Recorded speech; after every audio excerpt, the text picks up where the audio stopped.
नमस्कार दोस्तों, मैं हूं सूरज कुमार पटेल और आप सभी का अपने YouTube channel Mrs loco pilot and super mom में स्वागत करता हूं। दोस्तों, आज मुझे कोल्ड है, थोड़ी मेरी आवाज़ भारी लग रही होगी, तो इसलिए वीडियो को वॉइस ओवर देने में थोड़ा दिक्कत हो रहा था, बट ओके करते हैं। दोस्तों, ये जो ब्लॉग है स्पेशली मेरे मॉर्निंग रूटीन से रिलेटेड है और इस ब्लॉग में मैं कोशिश कर रहा हूँ कि मैं अपने मॉर्निंग रूटीन को एक ब्लॉग के माध्यम से आपको दिखाऊँ। दोस्तों, अमूमन जब भी मैं बिस्तर पे जाता हूँ सोने के लिए, तो मैं उठने के लिए अलार्म ज़रूर सेट करता हूँ। इत्तेफ़ाक की बात होती है कि आपको मॉर्निंग में ही उठने का मौका मिले, क्योंकि मेरे जो जॉब का नेचर है वो अनशेड्यूल्ड इन नेचर है, नेक्स्ट एग्जाम तो यूट्यूब फिक्स चैनल। नहीं होता है। तो ऐसे में दोस्तों ये ज़रूरी होता है कि आप सोने से पहले एटलीस्ट अलार्म सेट कर लें। उसी के रिगार्डिंग ये मॉर्निंग मेरा अलार्म था।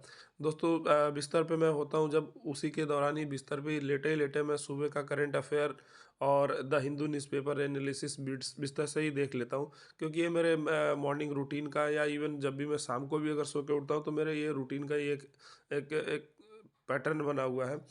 बिस्तर से ही मैं करंट अफेयर एक्सप्लेनेशन और द हिंदू न्यूज़पेपर का जो एक्सप्लेनेशन होता है थ्रू यूट्यूब और अन्य जो ऑनलाइन रिसोर्सेज हैं, वहाँ से मैं ये कंप्लीट करके ही उठता हूँ।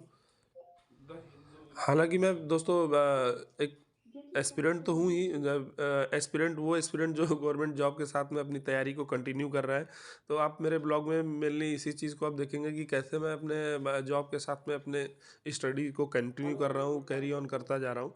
तो दोस्तों, ये अभी करंट अफेयर्स को मैंने उसको कंप्लीट किया। फिर उसके बाद द हिंदू न्यूज़पेपर का एक्सप्लेनेशन में जो खास एडिटोरियल पेज होते हैं या जो भी करंट अफेयर के जो चीज़ें होते हैं, इन डेप्थ इसको एक्सप्लेन करते हैं।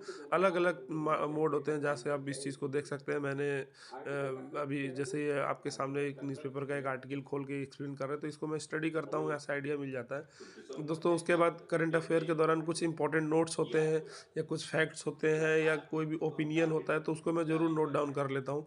फिर उसके बाद ड्यूरिंग डे टाइम या जब भी टाइम मिलता है तो उसको 1-2 बार रिकॉल कर लेता हूँ। तो उससे क्या होता है कि आपने ये जो भी फैक्ट्स होते हैं या जो भी एक्सप्लेनेशंस होते हैं या ओपिनियंस होते हैं, ये कॉन्शियस माइंड में अपने ट्रांसफ़र कर लेते हैं। आप डे टू डे अगर आप फ्रीक्वेंटली आप रिकॉल करते जाते हैं। दोस्तों, इसके बाद मेरा टाइम शुरू हो जाएगा स्टडी करने के बाद। कुछ फिजिकल एक्सरसाइज करते हैं, साथ में कुछ योगा कर लेते हैं। इससे क्या रहता है कि आपके दिन की शुरुआत पूरे एनर्जी के साथ आप कोई भी काम में फुल्ली कंसंट्रेशन के साथ आप कर सकते हैं। और ज़्यादा नहीं, 10 मिनट 15 मिनट ज़रूर कुछ योगा या फिजिकल एक्सरसाइज आप कर सकते हैं। तो उसी को मैं कर रहा हूँ, क्योंकि ये ज़रूरी है कि एक स्वस्थ दिमाग में, कहते हैं ना कि एक स्वस्थ शरीर में एक स्वस्थ दिमाग का घर होता है। तो ये ज़रूरी है कि थोड़ा-सा समय अपने आप को, अपने बॉडी को देना चाहिए। उसी के तहत मैं ये अभी अनुलोम-विलोम और उसके बाद कपालभाति, कुछ पैरों की एक्सरसाइज, हाथ की एक्सरसाइज और फिर प्लैंक, इसके बाद पुशअप, ये 4-5 चीज़ें मैं करता हूँ, जिसमें 10-15 मिनट अगर देखा जाए तो लगता है। बाकी आप पूरे दिन अपने काम को अपने हिसाब से आप अपने रूटीन में आप सेट करके आप करते जाइए, कोई दिक्कत नहीं है। तो दोस्तों, मॉर्निंग की शुरुआत आपने देखा कि मैं बिस्तर पे ही करंट अफेयर और द हिंदू न्यूज़पेपर एनालिसिस को देख लेता हूँ। उसके बाद कुछ इम्पोर्टेंट नोट्स होते हैं, तो उसको नोट करने के बाद कुछ एक्सरसाइज, योगा वगैरह ये मैं कंप्लीट करता हूँ। दोस्तों, अभी मैं ये पैर का एक्सरसाइज कर रहा हूँ। पैर का एक्सरसाइज करना इसलिए भी मस्ट होता है कि जिससे कि मेरे जॉइंट्स, दो जॉइंट्स हैं लेग्स के और हाथ के, वो प्रॉपर एक्टिव रहें। अदरवाइज़ क्या होता है कि आप एक्सरसाइज नहीं करते हैं तो फिर आपको मोच आना और ये सारी चीज़ें प्रॉब्लम होती हैं।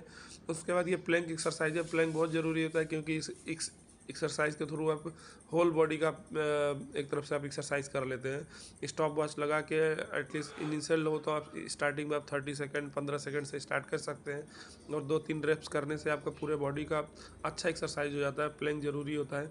अगर आप ओवरवेट हैं या आपके बॉडी में फैट ज़्यादा है, तो उसके लिए भी ये बहुत यूज़फुल एक्सरसाइज है, करना चाहिए। इससे आपका पूरे बॉडी का अच्छा एक्सरसाइज हो जाता है।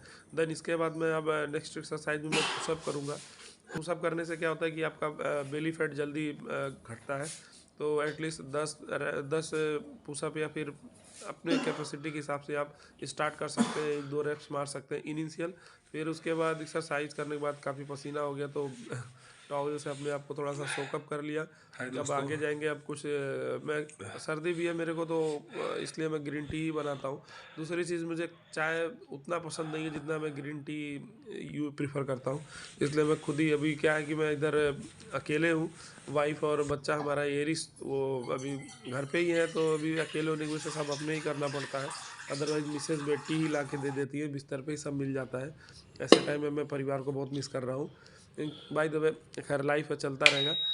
तो दोस्तों मैं ग्रीन टी अपना तैयार कर रहा हूँ, और ग्रीन टी बनाने में ज़्यादा समय नहीं लगता, और इसमें ज़्यादा कुछ ऐसा इसका रेसिपी नहीं होता है कि जिसमें आपको बहुत टाइम लग जाएगा। बहुत सिंपल तरीका होता है, आप अपने हिसाब से भी आप बना सकते हैं। अब जो भी आपको इंग्रेडिएंट्स डालने हो आप वो इस्तेमाल करिए। अदरक डालिए, तुलसी का पत्ता डालिए, और कुछ अपने हाथों से रेडी किए हुआ मसाले हैं तो वो डालिए। तो मसाला तो मुझे रेडीमेड मिल गया, मेरी मिसेज़ ने बना के डिब्बे में रख दिया था। और साथ में थोड़ा टेस्ट के लिए चीनी डाल सकते हैं, और वो मसाला यूज़ करके और तुलसी का पत्ता डाल के एक अच्छा रिच मैंने ग्रीन टी तैयार किया। और 1 कप बनाना है तो मैंने पानी तो ले लिया है ऑलमोस्ट 2 कप के बराबर, लेकिन वो उसको करीब आधे घंटे तक उसको बॉयल करने के बाद वो सारा ख़त्म हो जाता है, तो एक तरफ से एक रिच जो ग्रीन टी होता है ना, वो मेरे को मिल जाता है। थोड़ा-सा रिच चाहिए, और उसके बाद ग्रीन टी रेडी हो गया। थोड़ा-सा शेक करने के बाद उसको अच्छे से गिलास में आपने ले लिया, मग में। और फिर उसके बाद मेरा अगला जो रूटीन रहेगा ग्रीन टी प्रिपेयर करने के बाद, वो कुछ ऑनलाइन क्लासेस देने का रहता है, क्योंकि मेरे जॉब के साथ टाइमिंग का थोड़ा-सा प्रॉब्लम रहता है, इसलिए मैं ऑनलाइन प्रेफ़र कर लेता हूँ। कुछ बच्चे हैं जो मुझसे ऑनलाइन जुड़े हुए हैं, तो मैं उनके लिए लेक्चर डिलीवर करता हूँ। कुछ नहीं हो पाता ऑनलाइन तो रिकॉर्डेड क्लास में फॉरवर्ड करता हूँ। और स्पेशली इस जॉब में कहीं न कहीं एक मेरा मानना है कि आप तैयारी के लिए सबसे बेस्ट तरीका होता है कि teaching is the best way of learning. तो इस चीज़ को मैं फ़ॉलो करता हूँ। मैं सीखने का जो दौर है वो मैं सिखाते हुए करता हूँ, तो मुझे ज़्यादा अच्छा लगता है।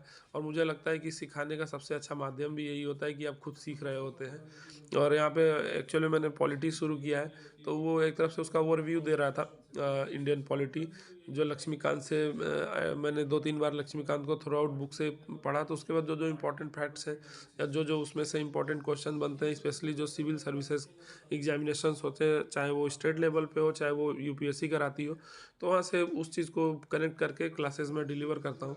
और ये अच्छा दिन निकल जाता है। इसमें क्या होता है कि आपका जो फालतू का टाइम जो आप इधर-उधर में टाइम वेस्ट कर देते हैं मूवीज़ में, वेब सीरीज़ में, कहीं न कहीं आप उसको एक फ्रूटफुल आप यूटिलाइज़ेशन करते हैं आप टाइम का, और इससे आपकी तैयारी को भी एक एक एक शार्प मिलता रहता है, जो आपके आगामी परीक्षाओं के लिए बहुत ही ज़्यादा यूज़फुल होगा। तो आई होप कि आपको मैंने मॉर्निंग का कुछ हद तक आपको एक वो दिखा दिया ब्लॉग के थ्रू कि मेरा मॉर्निंग रूटीन ऑलमोस्ट कैसा होता है। बट ये नहीं कह सकते कि हर दिन ऐसा होता है, क्योंकि जॉब नेचर मेरा एज ए शेड्यूल नहीं होने की वजह से ही चीज़ें चेंज होती रहती हैं।